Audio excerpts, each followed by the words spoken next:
Alléluia. Alors, est-ce que tu peux te tourner vers ton voisin et lui demander comment il va, comment elle va? C'est toujours important de prendre des nouvelles des uns des autres. Voilà. Et de faire sourire quelqu'un. Le sourire est curatif. C'est thérapeutique. On encourage, même on recommande même des gens à rire. Et il y a même des gens, des personnes qui en ont fait une profession. Alléluia. Parce que le rire est curatif. Alléluia. Ça nous fait un peu oublier nos soucis là. Hein? Les tensions qu'on abat toute la journée là. Alléluia. Alors ce soir, je suis très ravie de vous trouver à nouveau. Et nous sommes sur notre série. Qui peut me rappeler le titre de notre série? Oui, j'aimerais que quelqu'un parle au micro pour pouvoir... Docteur Cyriel. Oui. Est-ce que tu peux nous rappeler sur quelle série nous sommes actuellement? La dernière fois, c'était être à l'image de Christ. Voilà. Nous sommes sur la série Être à l'image de Christ. Et nous avons déjà vu plusieurs points, notamment la nouvelle naissance, la sanctification, la croissance spirituelle. Alléluia. Et ce soir, nous sommes sur le témoignage. Alléluia. Le témoignage. Tout cela dans l'optique d'être à l'image de Christ. Alléluia. Alors nous allons sans plus tarder passer à notre verset de base qui est tiré du livre des Actes des Apôtres, le chapitre 11, le verset 26. Chapitre 11, le verset 26, vous l'avez sur vos écrans. Je vais donc le lire et nous allons regarder ensemble. Et l'ayant trouvé, il l'amena à Antioche. Pendant toute une année, ils se réunirent aux assemblées de l'Église et ils enseignèrent beaucoup de personnes. J'aime bien cette dernière phrase. Ce fut à Antioche que pour la première fois les disciples furent appelés chrétiens. Donc ça veut dire que à Antioche là, on les appelait seulement disciples. Alléluia. On les appelait seulement disciples de Christ, les disciples de Jean-Baptiste, disciples d'un tel. Il y avait beaucoup de maîtres à cette époque, ne vous en faites pas. Il n'y avait pas que Jésus. Alléluia. Mais il y avait une particularité sur ces disciples-là qui a fait en sorte que on les appelle chrétiens. Et chrétien vient du grec Christos. Et vous voyez que dans Christos, il y a quoi? Il y a Christ. Alléluia. Nous poursuivons et nous allons passer à quelques définitions. Le témoignage d'un point de vue général désigne la déclaration par laquelle une personne affirme avoir vu, entendu ou vécu un fait dans le but d'établir la vérité. Il sert souvent de preuve ou de récit factuel, qu'il soit oral ou écrit. Alléluia. Ça, c'est la définition générale du témoignage. Et on emploie généralement ce terme lorsque il y a eu un événement, une bagarre. On demande qui était présent. Les personnes qui étaient présentes là, on les appelle les témoins. Et quand on veut résoudre un problème, on prend ces personnes-là pour pouvoir rétablir la vérité. Parce qu'on compte sur ce qu'elles ont vu, on compte sur ce qu'elles ont entendu. Alléluia. Peut-être même aussi expérimenté. On ne sait jamais. Alléluia. Maintenant, le cadre biblique, on nous dit que le témoignage est l'action de déclarer ou de prouver la vérité de ce que l'on a vu, de ce que l'on a entendu, de ce que l'on a expérimenté concernant Dieu. Alléluia. N'oubliez pas que nous sommes sur l'angle chrétien. Voilà. Je vais dire comme ça. Donc on quitte le général pour entrer dans le particulier. Et on dit que le témoignage est l'action de déclarer ou de prouver la vérité de ce que l'on a vu, de ce que l'on a entendu, de ce que l'on a expérimenté concernant Dieu. Donc nous comprenons que si tu n'as rien vu, tu n'as rien expérimenté, tu n'as rien entendu de Dieu, tu ne peux pas témoigner en fait. Parce que ton témoignage doit se baser sur quelque chose. Alléluia. Sur ce que tu as vu Dieu faire. Sur ce que tu as entendu Dieu faire. ou ce que toi-même tu as expérimenté de Dieu. Alléluia. Le témoignage désigne un récit d'une rencontre personnelle avec Dieu. La confirmation de la véracité de l'évangile par l'esprit ou par notre mode de vie. Alléluia. Vous voyez que j'ai mis certains mots en couleur pour montrer l'importance de ces mots-là. C'est-à-dire le témoignage, c'est une déclaration qui prouve quelque chose qu'on a vu, quelque chose qu'on a entendu, quelque chose qu'on a expérimenté. Alléluia. Par l'Esprit de Dieu ou à travers notre vie, à travers notre vécu. Vous avez la preuve des disciples d'Antioche qui n'ont pas eu besoin de parler, mais que les habitants d'Antioche ont appelé chrétiens. Alléluia. Parce qu'ils ont vu quelque chose se refléter de Christ. Alléluia. Dans notre texte de base, les disciples de l'église primitive n'ont pas eu besoin de parler que les habitants d'Antioche avaient reconnu en eux l'image de Christ. Ce ne sont pas eux qui sont partis pour dire que là où vous nous voilà, nous on est les disciples de Christ. Là on est les disciples. Non. Ce sont les gens qui ont rendu témoignage, qui ont attesté. Parce qu'ils ont vu une certaine façon de faire, certainement. Ou ils ont vu des choses qui se rapprochaient du Messie qu'on a crucifié là. Alléluia. Dans notre étude donc ce soir, nous allons voir quelques moyens. Il y a plusieurs moyens de témoigner de notre Dieu.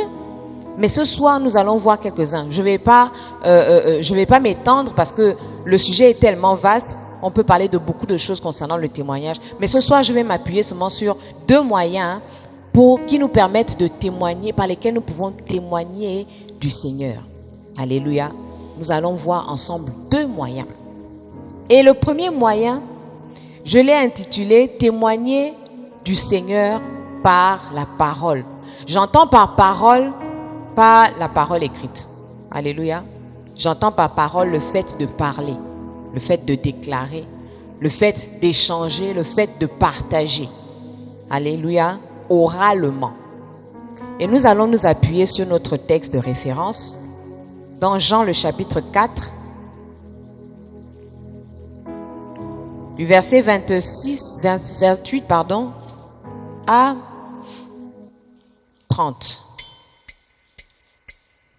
Même si vous avez l'écran, je dis toujours d'emmener la Bible, alléluia, parce qu'il se pourrait effectivement que je me sois trompé dans la saisie des textes bibliques, alléluia. Soyons comme les chrétiens de Bérée qui vérifiaient les saintes écritures, alléluia. Et vous savez qu'ici, on nous enseigne à étudier les écritures, alléluia. Est-ce que les élèves de l'école des nouveaux sont là? N'est-ce pas ce qu'on vous enseigne? Voilà. Alors dans Jean 4, le verset 28, je vais commencer à lire. La Bible déclare: alors la femme ayant laissé sa cruche s'en alla dans la ville et dit aux gens: venez voir un homme qui m'a dit tout ce que j'ai fait. Ne serait-ce pas le Christ? Ne serait-ce point le Christ? Ils sortirent de la ville et ils vinrent vers lui. Alléluia. Pour la petite histoire, c'est pas avec vous qu'on en a parlé, je pense que c'est avec les fils d'exhortation, où on a parlé de Jésus qui se retrouve qui a été obligé de passer par la Samarie et il s'arrête au puits de Jacob. Et là, au puits de Jacob, il fait la rencontre d'une femme qui vient également pour puiser de l'eau.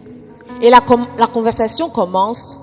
Il demande de l'eau, ça va comme ça. Il pose la question. La femme a certainement reconnu à son accoutrement qu'il n'était pas samaritain. Alléluia.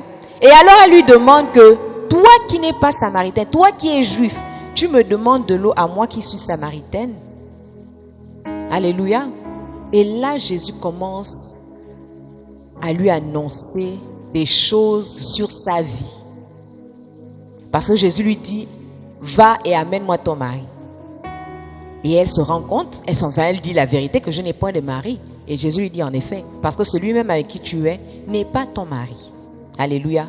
Et donc cette rencontre-là, ce choc qu'elle a eu avec le Seigneur Jésus, l'a emmenée à se rendre compte que la personne qui était en face d'elle n'était pas un homme ordinaire. Alléluia.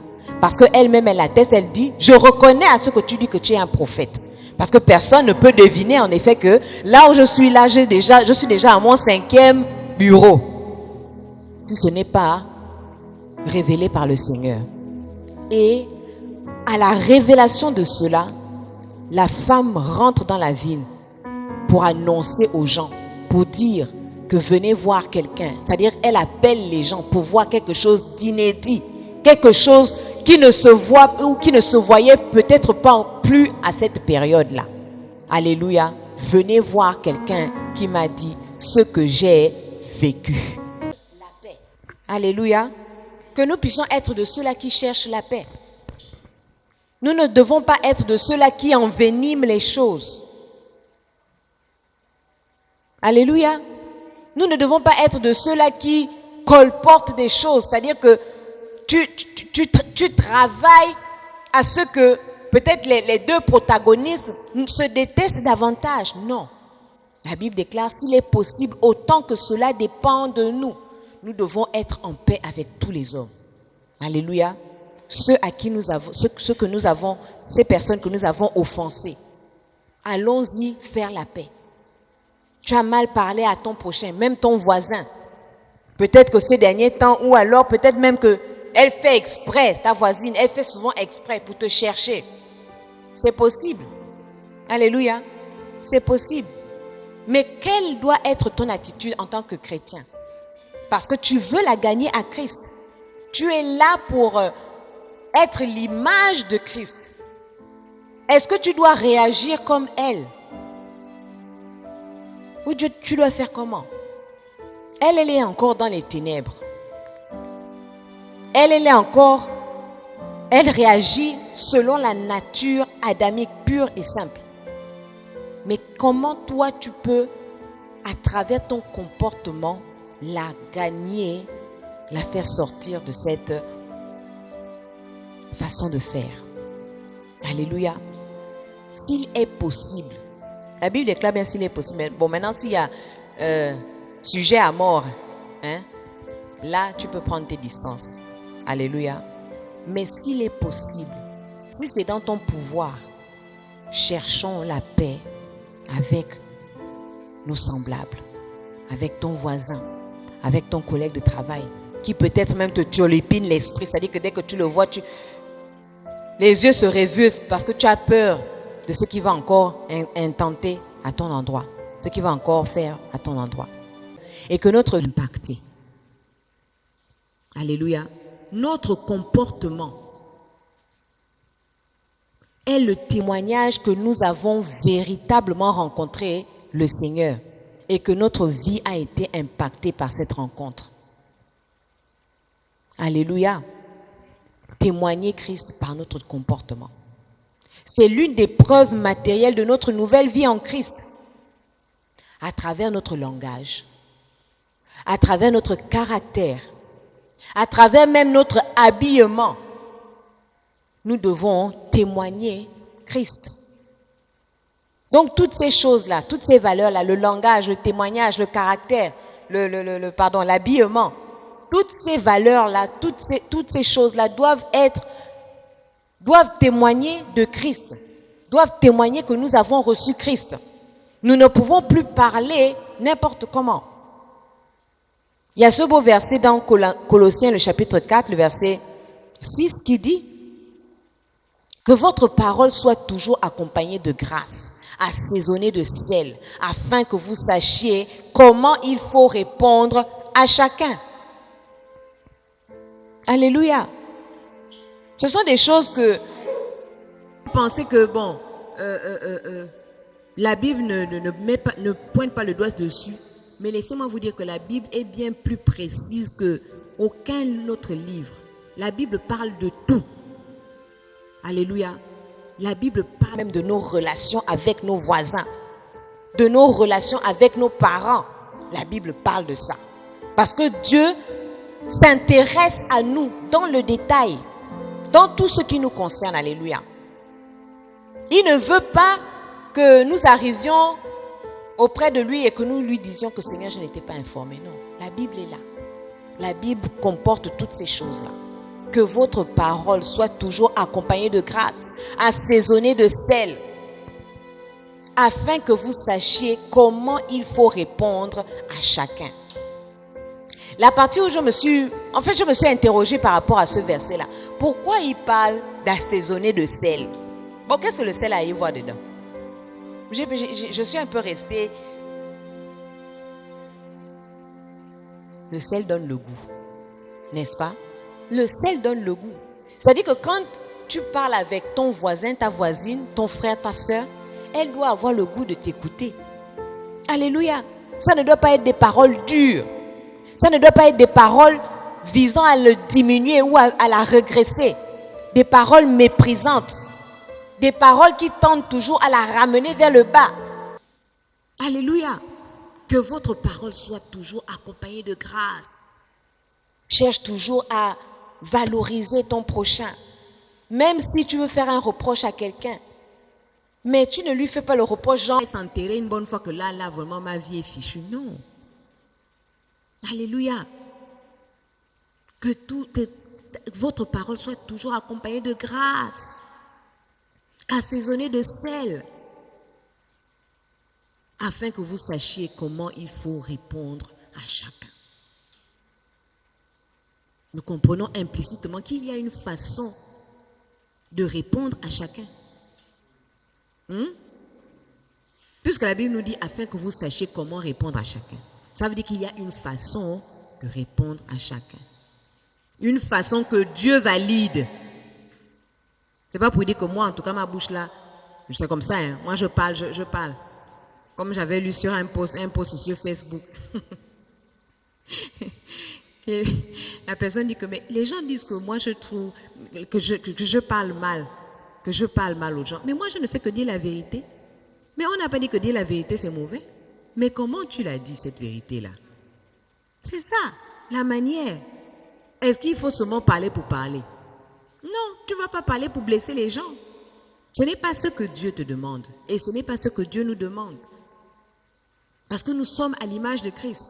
Regardez même comment Christ lui-même a vécu sur la terre. Avec les faibles, il était vraiment conciliant, compatissant. Alléluia. C'est peut-être avec les pharisiens qu'il était dur. Parce que les pharisiens ne croyaient pas en lui. Et donc pour leur renvoyer, comment je peux dire ça? Leur manque de foi à son égard, il leur parlait dur. Race de vipères. Quoi? S'il disait encore quoi? Bon, les injures qu'il disait. Les qualifications qu'il leur donnait. Alléluia. Mais nous devons savoir comment parler aux uns et aux autres. Alléluia. Et surtout que nous sommes dans l'optique de gagner les autres à Christ. Alléluia. Quelqu'un qui sait qu'il a mal agi, ne vous en faites pas. Il sait qu'il a mal agi. Donc pas besoin de venir le traîner davantage au sol pour lui faire comprendre que tu as vraiment mal agi. Alléluia. Sachons comment répondre aux autres. Il y a un autre verset dans le Éphésiens. La Bible déclare ce qui suit. Ayez en vous les sentiments qui étaient en Jésus-Christ, lequel, existant en forme de Dieu, n'a point regardé comme une proie à arracher, d'être égal à Dieu, mais s'est dépouillé lui-même en prenant une forme de serviteur. Et devenant semblable aux hommes, et ayant paru comme un simple homme, il s'est humilié lui-même, se rendant obéissant jusqu'à la mort, même jusqu'à la mort de la croix. Éphésiens le chapitre 2, le verset 5. Travaillons notre caractère. Travaillons notre caractère. L'humilité fait partie de ce caractère-là. Éphésiens 2. Ah bon? Voilà, c'est pour ça que je vous disais que regardons les Écritures. Donc, je me suis trompée. Ou je n'ai pas changé la référence. Vous êtes sûr?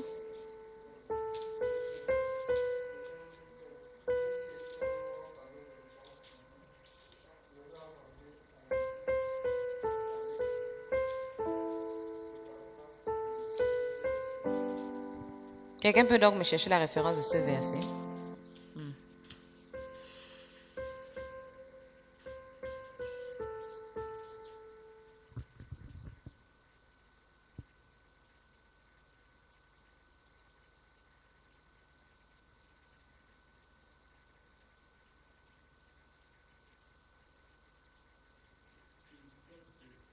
D'accord, c'est Philippiens. D'accord, donc je me suis trompée sur Éphésiens.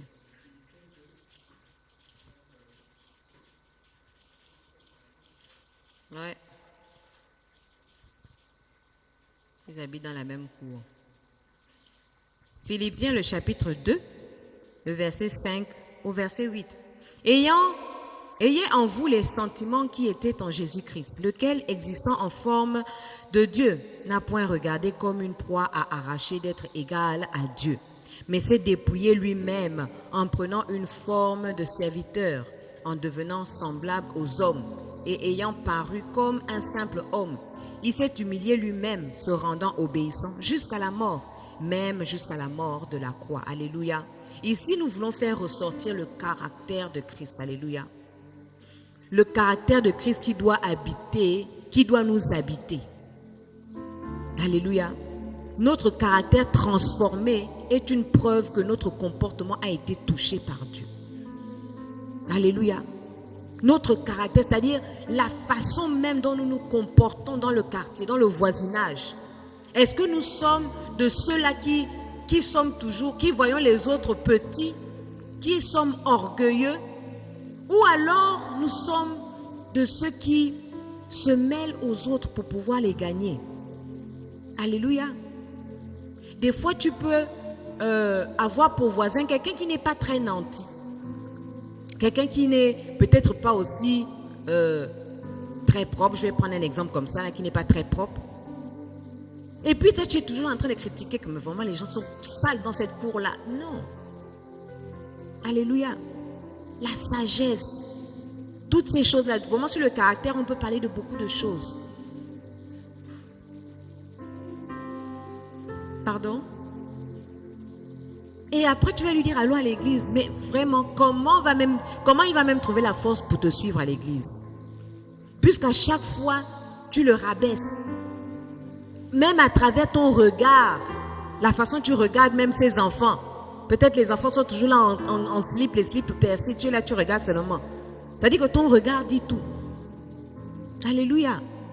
Nous devons travailler notre comportement et notre témoignage de Christ. Par notre comportement, nous pouvons gagner les âmes à Christ. Et nous sommes dans une optique où nous sommes en train de préparer notre séminaire de Pentecôte. Nous sommes dans le vif du sujet. Parce que comment nous allons avoir la force maintenant de donner le prospectus à notre voisin que nous regardons toujours de haut? Vous voyez que on est pris au piège. Parce que maintenant que le Seigneur, le pasteur a dit qu'il faut que chacun amène son âme. Là, tu vas maintenant aller chercher une âme loin alors que ton voisin est là à côté. Mais parce que tu as déjà gâté, tu as écrasé le poussin à côté de ton voisin. Tu ne peux plus l'inviter. Alléluia. Nous devons travailler à notre caractère, notre langage. Le vestimentaire, même encore, je n'ai même pas encore touché. Ça fera l'étude. Ça fera l'objet d'une autre étude. Parce qu'il y a beaucoup à dire sur le vestimentaire. Parce que nos vêtements également sont un témoignage. Alléluia.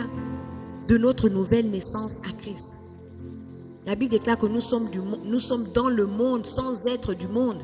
Donc même la mode du monde ne doit pas nous influencer. Alléluia. Nous les femmes. Bon, les hommes, ils n'ont pas trop de problèmes. Encore que même les hommes aujourd'hui, ils portent les slims, genre façon là. Je te pose même la question qu'est-ce qui n'a pas marché? Alléluia. Mais nous les femmes, que Dieu nous vienne en aide. Alléluia. Ce n'est pas toutes les tenues qui te vont. Ce n'est pas toutes les tenues que tu dois porter. Parce que tu as vu ça. Et ça m'amuse un peu parce que j'ai vu sur les réseaux, ils ont un système là qui mettent ce que je voulais et ce que j'ai eu. Alléluia. Tu vois comment l'habit est bien sur le mannequin. Mais quand toi, tu as acheté l'habit là, tu mets maintenant là, c'est tout autre chose. Alléluia. Les bourrelets vont sortir à gauche, à droite, tu ne sais même pas. Et l'habit perd même de sa beauté. Alléluia. C'est pour ça que les grands stylistes vous diront qu'on s'habille en fonction de sa morphologie. Alléluia. Et mais ça là, il faut connaître tout ça. Il y a les morphologies en A, en H, en I, en U, en O. Tout ça là, il faut connaître. Mais ce n'est pas que toi tu as aimé la tenue là. Tindi, il faut que ça rentre. Je dois rentrer dedans. Alléluia. Lorsque j'étais à l'étranger, on se moquait d'une sœur comme ça là. Parce que la sœur là, vraiment on ne comprenait pas. Ses t-shirts étaient toujours que là. Ses t-shirts étaient toujours que près le corps. C'est-à-dire que elle a même le jean. Le jean, c'est-à-dire que quand tu te coupes pour une femme. Et on lui a posé la question un jour, tu t'habilles au rayon enfant ou bien comment? Comment tu n'arrives pas à trouver un t-shirt de ta taille? Alléluia. Vous voyez que même notre habillement est un témoignage. Et ça, je peux le confirmer parce que à l'étranger également, dans la même église là, avec ma soeur là, les mamans sont venues me dire que ta façon de t'habiller, on aime beaucoup. Vraiment, pas une maman, hein, mais plusieurs mamans m'ont dit ça. On aime vraiment ta façon de t'habiller. Toi, tu ne t'habilles pas comme les autres. Bon, j'ai compris ce qu'elle voulait dire. Parce que le pays dans lequel j'étais, je préfère taire le nom, mais là-bas, on vous livre ça sur un plateau. Et les mamans appréciaient ma façon de me vêtir. Non, toi tu caches bien ton corps. C'est comme ça là qu'une femme doit s'habiller. Couvrir le corps. On ne doit pas voir certaines parties de ton corps. La femme doit être décente. La pudeur. Même les vêtements, ce n'est pas près le corps. Tu sais que tu as un corps moulu. Alléluia. Alléluia. Du mal à nos frères. Vraiment les frères, pardonnez-nous. Et je vais terminer par là, sur le côté vestimentaire, pour dire que il est arrivé un temps où j'avais commandé des habits chez ma grande sœur qui est en Europe. Je lui avais envoyé de l'argent pour qu'elle me fasse des courses. Donc, j'avais fait les triages sur le site. Donc, j'ai trié sur le site. Donc, tu mets dans le panier. Et elle voit, elle réceptionne ça. Elle réceptionne, elle fait le paiement et elle me renvoie ça. Et les habits n'avaient rien de mauvais. Mais vous savez que la morphologie d'une blanche et la morphologie d'une africaine, c'est tout autre chose. Alléluia. Ce que la blanche va porter, tout le monde va regarder, personne ne va même faire cas. Toi, l'africaine, quand tu vas mettre ça là, tous les regards seront sur toi. Et donc voilà qu'un jour, je fais un rêve où, oui, les vêtements sont arrivés. Oui. Donc je fais un rêve. Où je me retrouve, j'étais vêtue seulement par le haut. C'est-à-dire, j'étais vêtue par le haut, couverte par le haut, et le bas était vide. Vide. Vous avez compris. Et quand je sors de ce rêve, vous imaginez un peu la gêne. Tu cherches à... Mais il n'y a rien. Et là, le Saint-Esprit m'interpelle pour me dire que tel vêtement ne porte plus. Je n'ai pas réfléchi à 10. J'ai pris ces vêtements-là. J'ai donné à mes belles-sœurs qui avaient des corps un peu comme les Françaises là. Parce que nous autres là, il y a des parties qui se faisait trop voir. Alléluia. Donc vous voyez que même si même Dieu s'inquiète ou s'intéresse à la façon dont nous nous habillons, ça veut dire que la façon dont nous nous habillons doit refléter sa gloire. Et c'est un témoignage pour ceux du dehors, comme je vous racontais là pour les mamans qui m'ont apprécié. C'est un témoignage.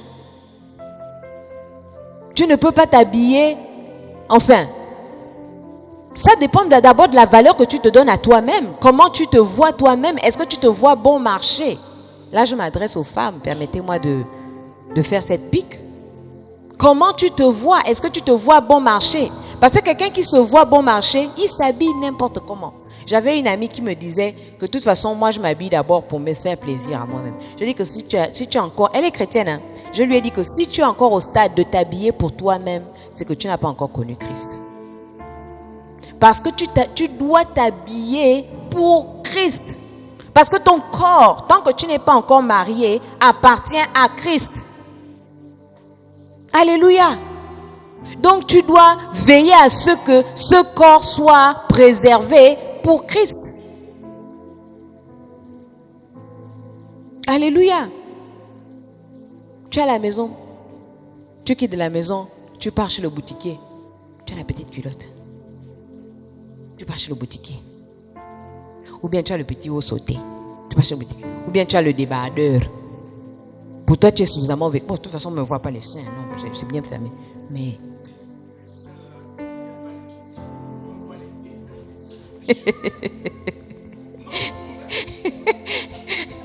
Alléluia.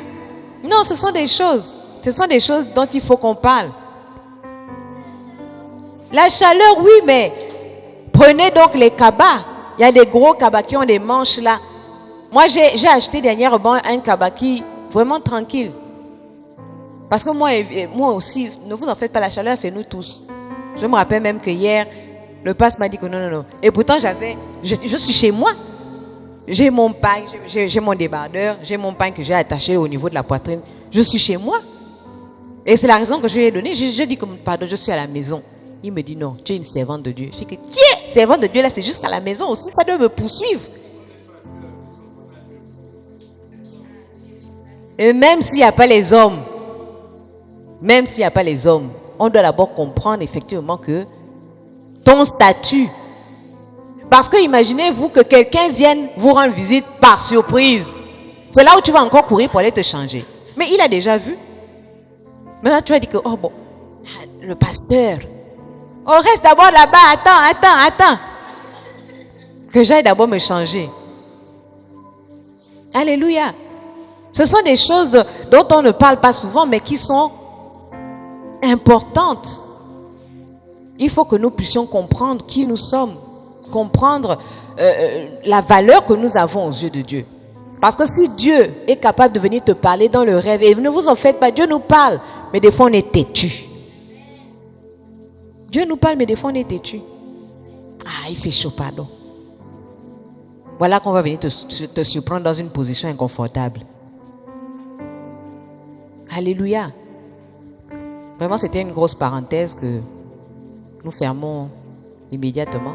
Que ceux qui ont des oreilles pour entendre ce que l'Esprit dit aux églises. Parce que je crois que le Saint-Esprit ne parle pas en vain. Il y a certainement 2-3 personnes qui se retrouvent dans ces dires. Et que le Saint-Esprit interpelle à corriger l'attitude. Être à l'image de Christ nous poussera volontairement ou involontairement à témoigner de lui, soit par la parole, soit par notre comportement. Tout ça pour dire que tout ce que nous sommes doit témoigner de Christ. Tout ce que nous représentons doit témoigner de Christ. N'attendons pas une occasion particulière pour témoigner de Christ, pour dire que bon là, j'arrange. Non. Tout ce que nous sommes, tout ce que nous faisons, tout ce que nous disons, tout ce que nous portons, tout ce que nous faisons doit servir pour le témoignage de notre Dieu. Alléluia. Et c'est ainsi que je termine ce message. Que Dieu vous bénisse ce soir.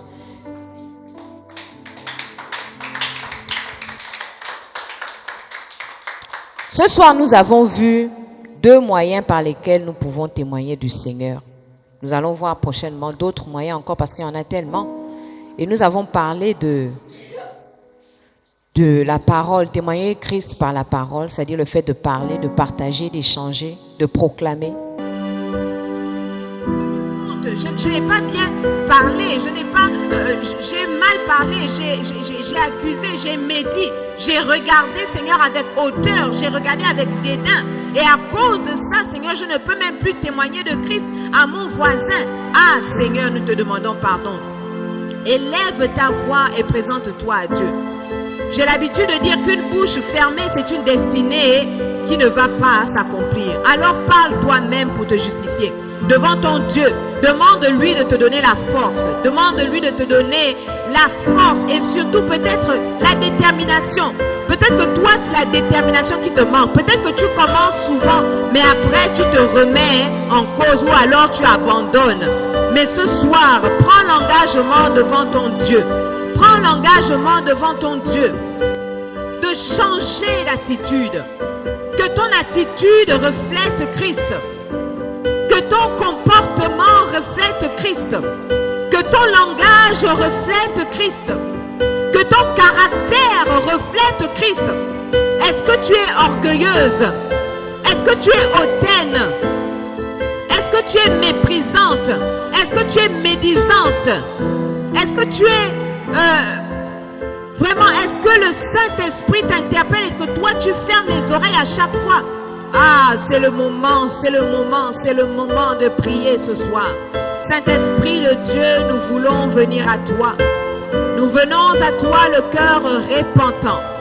Nous venons à toi, Seigneur, oh Dieu, avec nos faiblesses. Seigneur, tu sais, ce n'est pas facile pour nous, Seigneur. Ah, Dieu, Seigneur, dans le vêtement, Seigneur, dans le langage, Seigneur, dans l'attitude, dans le caractère, le comportement. Il y a tellement de choses, Papa. Seigneur, que si nous nous asseyons, Papa, nous n'allons pas nous en sortir. Alors nous prions ce soir que tu nous viennes en aide. Seigneur, les paroles que nous disons aux autres sont des paroles dures. Seigneur, nous parlons sans pitié, sans compassion, Seigneur, à notre prochain. Ah, Seigneur, ce soir, nous prions. Seigneur, que tu viennes nous aider. Seigneur, donne-nous, Seigneur, de parler avec douceur. Donne-nous de parler avec douceur. Donne-nous de parler, Seigneur, oh Dieu. Seigneur, avec le cœur sur la main. Seigneur, que nous puissions parler, oh Dieu, avec à notre voisin, Seigneur, avec ton regard. Papa, la Bible parle de toi lorsque tu bénissais, lorsque tu guérissais. La Bible déclare que tu étais ému de compassion. Ça veut dire que la compassion est une valeur que tu chéris. Alors aide-nous, Père, à être compatissante, Seigneur, à l'égard de nos voisins, afin que même dans notre attitude, dans notre regard à leur égard, Seigneur, que nous puissions, oh Dieu, Seigneur, Papa, parler comme si c'était toi, dans le nom de Jésus-Christ de Nazareth. Oh Saint-Esprit de Dieu, nous t'en supplions, Père, au nom de Jésus-Christ de Nazareth. Oh Rabba Shantara Baba Baba.